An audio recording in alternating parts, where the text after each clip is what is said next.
SSR g'oyasini, ruslarning g'oyasi deyotgan odamlar yo savodsiz, saviyasiz odamlar yoki qasddan eski ayblarini ruslarning bo'yniga yuklashga harakat qilayotgan odamlar.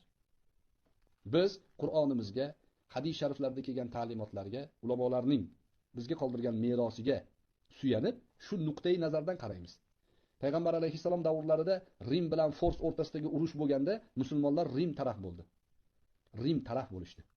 Qur'oni Karim musulmonlar uchun mawaddat, do'st, yaqin nasroniylar dedi.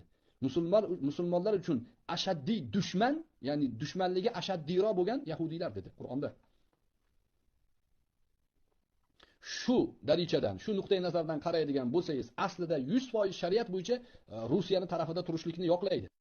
Vaziyatga ko'ra Ukraina tarafdorlari fashistlar, yahudiylarning tashkilotlari o'tdi. Faqat o'shalar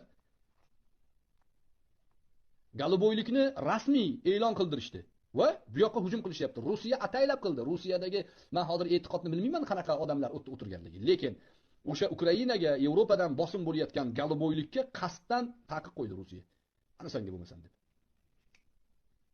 Endi 3-Rim deb qidiring, Moskva chiqadi.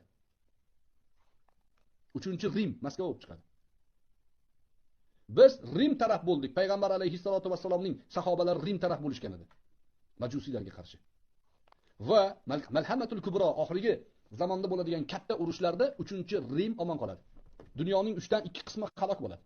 Musulmonlar omon qoladi, 3-Rim omon qoladi. Isa alayhissalotu vassalom tushganda pravoslav dinidagi yahudi nasroniylarning hammasi musulmon bo'ladi. Ukraina tarafdorlari, LGBT tarafdorlari. Xohlalaring buni qabul qillaring, xohlalaring inkor qillaring. Xohlaysan, xohlamaysan, bu haqiqat bu. Что в Соединенных Штатах, в 4 штатах США, гомосексуализм считается уголовным преступлением.